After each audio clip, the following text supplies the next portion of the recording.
안녕하세요, 서정환입니다. 오늘은 여러분들께서 아무리 노력을 해도 파워와 컨트롤이 한 번에 잡히지 않는 이유에 대해서 좀 설명을 드리려고 합니다. 나의 잘못된 루틴과 내가 힘이 왜 안 나오는지, 또 컨트롤 능력은 왜 이렇게 떨어지는지에 대한 명확한 이유를 여러분들께서 직접 스스로 찾을 수 있는 방법을 알려드릴 거예요. 여러분들께서 생각하실 때 강한 파워와 좋은 컨트롤 능력이 생기려면 어떻게 해야 된다라고 생각을 하시나요? 제가 한번 문제로 내볼게요. 1번 부드러운 스윙 만들기, 2번 근육 키우기, 3번 좋아요 누르고 구독하기, 4번 강한 허리턴 만들기, 5번 다양한 스텝 익히기.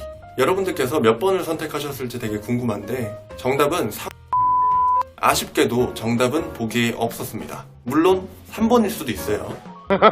자, 많은 테니스인 분들께서 제가 지금부터 설명드릴 내용에 대한 중요도를 잘 깨닫지 못하는 경우가 굉장히 많은데, 제가 아까 보기에서 말씀드린 것처럼 부드러운 스윙, 근육 키우기, 스텝 익히기, 허리턴 익히기, 이런 것들은 당연히 모든 스킬을 익힐 때 좋아질 수 있는 좋은 요소들은 맞습니다.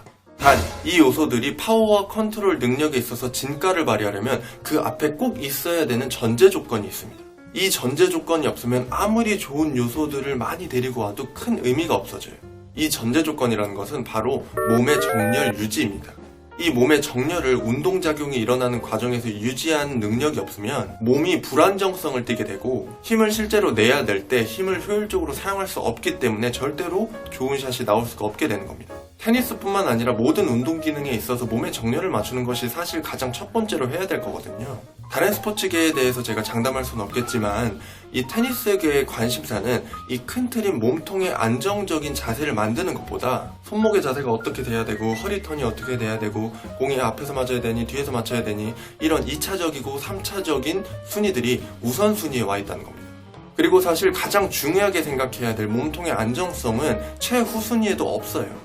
몸의 운동 기능이 일어나는 그 과정에서 정렬이 무너지면 무너지는 순간부터 근육의 기능을 잃게 되면서 뭐 좋은 허리턴, 좋은 손목 자세, 무슨 임팩트 이런 것들이 제대로 나올 수 없는 구조가 만들어지게 되는 거예요. 그래서 제가 예전에 티밸런스 관련된 영상도 올린 적이 있었잖아요. 이런 이유가 있기 때문에 티밸런스를 꼭 하시라고 말씀을 드렸던 겁니다.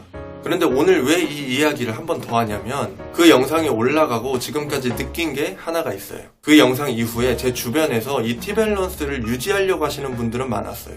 그런데 중요한 건 그 티밸런스가 스킬이 끝날 때까지 계속 유지가 돼야 되거든요. 그런데 임팩트 직전에 무너지시는 분들이 많더라고요. 물론 본인들은 했다고 생각을 하시더라고요. 인지가 잘 안 되는 거죠. 한 가지 참고를 하셔야 될 게 이 티밸런스라고 해서 무조건 딱 이 티를 맞춰야 되는 건 아니에요. 살짝살짝 기우는 정도는 괜찮아요. 몸통의 안정성이 운동작용이 일어나는 과정에서 잘 유지가 안 되는 것은 명확하게 코어 힘이 약해서 그런 겁니다. 그런데 저 같은 경우는 어렸을 때부터 운동선수를 해오면서 살아온 사람이기 때문에 어느 정도 이 코어 힘을 유지하는 요령이라든지 힘이 기본적으로 있어서 티밸런스를 내가 유지해야지라는 생각을 하면 그냥 처음부터 끝까지 티밸런스가 유지되거든요. 그래서 일반인 분들 같은 경우에는 제 몸 상태가 또 다르기 때문에 그때 당시 그 티밸런스에 대한 중요도를 조금 더 강하게 어필을 하고 또 자세하게 설명을 해드렸었어야 됐는데 너무 제 기준에서 안일하게 설명을 드린 게 아닌가라는 생각을 조금 했고요. 그래서 그 부분에 대해서 죄송스럽게 생각을 하고 있고 오늘 영상을 끝까지 보시면 이제 확실하게 정리가 되실 겁니다. 몸통의 안정성이 없는 상태에서 강하게 힘을 주려고 하다 보면 힘이 비효율적으로 사용이 돼서 근육들이 과수축하게 됩니다. 한마디로 힘을 딱 써야 될 때 근육이 뻣뻣하게 굳는 거죠. 몸에 힘을 빼지 마시라는 제 이론을 못 받아들이시는 분들이 좀 있는 걸로 알고 있는데 제가 생각했을 때 그런 분들은 골반 정렬이 많이 무너져 계실 겁니다. 그래서 힘을 쓸 때 골반의 부정렬로 인해서 본인도 모르게 근육에 과수축이 되어 있는 상태이기 때문에 여기서 힘을 더 줄 수가 없는 거예요. 그러니까 선택지가 힘을 빼는 쪽으로밖에 할 수가 없는 거죠. 그럼 이제 문제가 뭐냐면 볼이 안 맞거나 볼이 안 맞으면서 부상을 당하게 돼요. 그리고 혹시 헷갈리실까봐 제가 설명을 드립니다만 이 티밸런스를 맞추는 것과 골반 정렬을 맞추는 것은 똑같은 거예요. 자, 그래서 이거를 어떻게 스스로 판단을 하느냐. 자, 먼저 핸드폰을 준비하시고요. 나를 찍어줄 지인분을 한 분을 섭외를 하셔야 돼요. 그리고 지인분한테 핸드폰을 드리면서 영상을 찍어달라고 하시고 내가 안 되는 스킬을 치시는 겁니다. 각도는 정확하게 딱 뒤에서만 찍으시면 돼요. 그리고 촬영 후에 영상을 트신 다음에 임팩트 조금 전에 일시정지를 해서 몸의 안정성을 한번 체크를 해보시고 임팩트 순간에 일시정지를 해서 체크를 해보시고 임팩트 조금 바로 직후에 한 번 더 체크를 해보시는 거예요.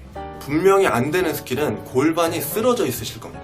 축이 딱 무너져 있는 것을 보실 수가 있고, 누가 봐도 아 이거는 임팩트 때 힘이 절대 안 나오겠다 라는 느낌의 자세가 딱 보이실 거예요. 임팩트 전에 정렬이 무너져 있으면 당연히 임팩트 때도 좋은 힘이 전달이 안 되겠죠.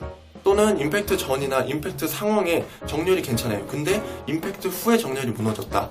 그러면 뿌릴 때 그 힘을 유지를 못하는 거예요. 그래서 내가 지금 이 스킬을 행할 때 어느 부위에서 능력이 부족한지를 체크를 하셔야 되는 거예요. 그래서 골반에 대한 바른 정렬을 유지를 못하시는 분들은 임팩트가 진행되는 과정에서 몸이 한쪽으로 이렇게 쏠리게 되실 겁니다. 실제로 제 메일로 피드백 영상 보내주시는 분들 중에 이 골반의 정렬이 안 맞으시는 분들이 되게 많아요. 만약에 봐도 잘 모르겠다. 그럼 여러분께서 자신 있고 잘 되는 스킬을 똑같이 찍어서 한번 비교를 해보세요.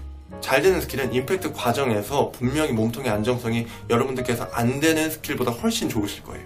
딱 좋은 게 느껴지실 겁니다. 그래도 봐도 잘 모르겠다. 그러면 저한테 메일로 보내주세요. 그때는 제가 봐드리겠습니다.